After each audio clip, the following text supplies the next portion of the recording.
Football ടോക്സിൻ്റെ ഏറ്റവും പുതിയ വീഡിയോയിലേക്ക് സ്വാഗതം. ഇന്ന് നമ്മൾ സംസാരിക്കാൻ പോകുന്നത് കോപ്പ അമേരിക്ക ഉദ്ഘാടന മത്സരം അർജൻറ്റീന വേഴ്സസ് കാനഡ. റാങ്കിങ്ങിൽ 1-ാം സ്ഥാനക്കാരും 48-ാം സ്ഥാനക്കാരും തമ്മിലുള്ള മത്സരം.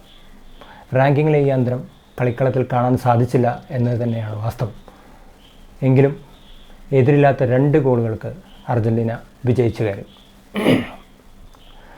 അർജൻറ്റീനയ്ക്ക് വേണ്ടി ഗോളുകൾ നേടിയത് ഹൂലിയൻ ആൽവരസും ലൗട്ടാരോ മാർട്ടിനസുമാണ്.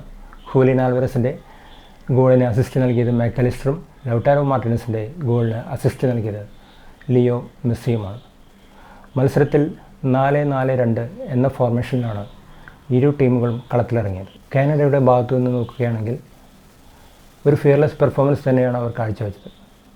ആദ്യ പകുതി ഗോൾ രഹിതമായിരുന്നു. അതിൽ നിന്ന് തന്നെ മനസ്സിലാക്കാം അവർ ഗെയിമിനോടുള്ള അവരുടെ അപ്രോച്ച്മെൻ്റ് എന്തായിരുന്നു. ഇനി അർജൻറ്റീനയുടെ ഭാഗത്തു നിന്ന് നോക്കുകയാണെങ്കിൽ ഒരുപാട് ചാൻസുകൾ നഷ്ടപ്പെടുത്തിയിട്ടുണ്ട്. കളിയുടെ തുടക്കത്തിൽ തന്നെ ഏഞ്ചൽ ഡി മരിയയുടെ ഭാഗത്തു നിന്ന് ഒരു ഓപ്പൺ ചാൻസ് നഷ്ടപ്പെടുന്ന കണ്ടു. പിന്നീട് മെസ്സിയുടെ ഭാഗത്തു നിന്ന് തന്നെ 2 ബിഗ് ചാൻസസ് നഷ്ടപ്പെട്ടിട്ടുണ്ട്. ഇങ്ങനെയൊക്കെ ആണെങ്കിലും മെസ്സിയുടെ ഭാഗത്തു നിന്ന് മികച്ച പ്രകടനം തന്നെയാണ് വന്നിട്ടുള്ളത്. 5 ബിഗ് ചാൻസസ് അദ്ദേഹം ക്രിയേറ്റ് ചെയ്തിട്ടുണ്ട്. 2 ഗോളുകൾക്കും അദ്ദേഹം തന്നെയാണ് വഴിയൊരുക്കിയത്. ഇങ്ങനെയൊക്കെ ആണെങ്കിലും ആരാധകരുടെ ഭാഗത്തു നിന്ന് വിമർശനങ്ങളുമുണ്ട്. അത് സ്വാഭാവികമാണ്.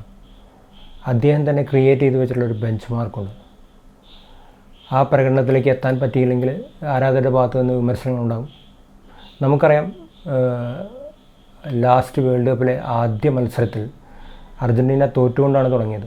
പിന്നീട് സ്റ്റെപ്പ് ബൈ സ്റ്റെപ്പായി കരുത്താർജിച്ച് കിരീടത്തിലേക്ക് പോവുകയായിരുന്നു. ഇവിടെ ഇതാ അർജൻറ്റീന കോപ്പ അമേരിക്കയുടെ യാത്ര ആരംഭിച്ചിരിക്കുകയാണ്. അവസാന ഗോൾ നേടുന്ന അർജൻറ്റീനയാവുമോ അറിയില്ല, കാത്തിരുന്ന് കാണും. ഇനി ഒരു പിടി മത്സരങ്ങളാണ് നമ്മളെ ഇന്ന് കാത്തിരിക്കുന്നത്. ഇന്ന് കോപ്പ അമേരിക്കയിൽ ചെറുവും ചിലിയും തമ്മിൽ മത്സരമുണ്ട്. അർജൻറ്റീനയുടെ അടുത്ത മത്സരം ജൂൺ 26-നാണ്. അത് ചിലിയുമായിട്ട് തന്നെയാണ്. ഇനി യൂറോ കപ്പിൽ Slovakia versus Ukraine, Poland versus Austria. ഇനി നമ്മളെല്ലാവരും കാത്തിരിക്കുന്ന മത്സരം രാത്രി 12:30-നാണ് തുടങ്ങുന്നത്, നെതർലാൻഡ്സ് വേഴ്സസ് ഫ്രാൻസ്. അപ്പോൾ നാളെ നെതർലാൻഡ്സ് വേഴ്സസ് ഫ്രാൻസ് മത്സരത്തിൻ്റെ വിശേഷങ്ങളുമായി വീണ്ടും കാണാം. നന്ദി, നമസ്കാരം.